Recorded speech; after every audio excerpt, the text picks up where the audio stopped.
नमस्कार. मी स्वतः दीपक शेडगे यूट्यूब चॅनलवर आपणा सर्वांचं मनपूर्वक स्वागत करतो. कुणकेश्वर हे ठिकाण देवगडच्या जवळ आहे. फार सुंदर समुद्रकिनारा लाभलेला असा हा परिसर असून कुणकेश्वराचं अतिशय सुंदर मंदिर या परिसरात आहे. स्वच्छ, कमी वर्दळ असणारा हा किनारा आहे. कोकणचा आणि समुद्राचा मनसोक्त आनंद या ठिकाणी घेता येतो. खाण्यासाठी कुणकेश्वराचे उकडीचे मोदक उपलब्ध असतात आणि देवगडला उत्तम माशाचे जेवण मिळते.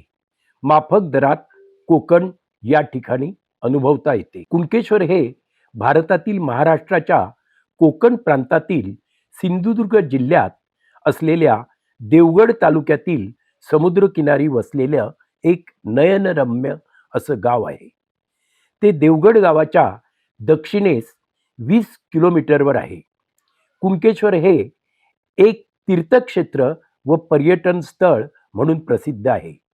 तसेच हे गाव हापूस आंब्यासाठी सुद्धा प्रसिद्ध आहे. कुणकेश्वर येथे श्री देव कुणकेश्वर हे एक शिवमंदिर आहे. छत्रपती शिवरायांनी स्वतः या मंदिराचा जीर्णोद्धार केला होता. कुणकेश्वरला दक्षिण कोकणची काशी असंही म्हटलं जातं. वर्षी कुणकेश्वरला महाशिवरात्रीच्या निमित्ताने 3 दिवसांची यात्रा भरते. या यात्रेच्या निमित्ताने देऊळ परिसरात मोठी जत्राही भरते. कलिंगडाचा बाजार आणि मालवणी खाजे हे या जत्रेचे खास वैशिष्ट्य आहे. या यात्रेला येणाऱ्या सर्व देवस्वाऱ्या काही अपवाद वगळता अजूनही आपल्या गाव रयतेसह पायी चालत येतात. मसुरे गावचा श्री भरतेश्वर गाव रयतेसहित कुणकेश्वराच्या भेटीला येतो.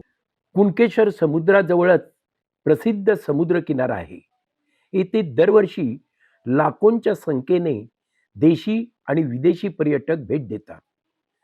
समुद्रातील जांभ्या दगडावर सुमारे 100 शिवलिंगे कोरलेली आहेत. ओहोटीच्या वेळी ही शिवलिंगे पाहायला मिळतात.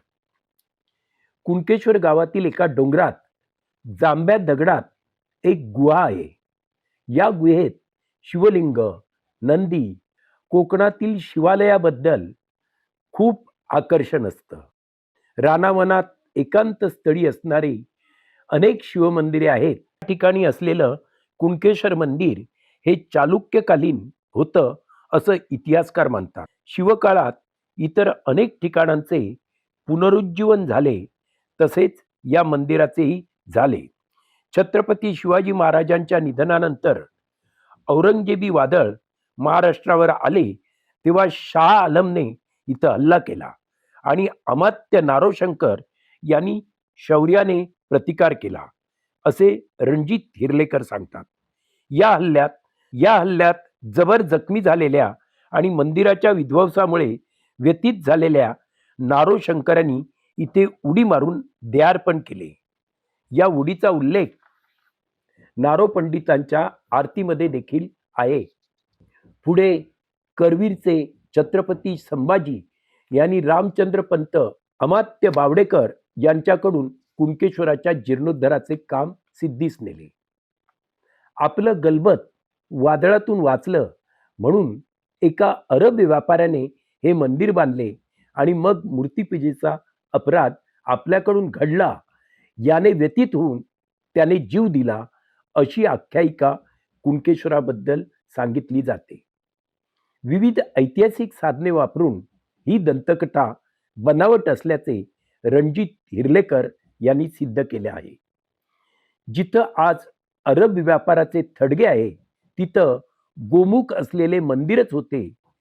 ही उडी नारो नीलकंठ यांचीच होती हे संभाजी आंग्रे यांच्या पत्रव्यवहारातूनही दिसून येते असं हिरलेकर नमूद करतात. देवगड आणि मिठबावच्या मध्ये कुणकेश्वर वसलेला आहे. मंदिराला चिरेबंदी आवार आहे. हा भाग शिवकालीन आहे.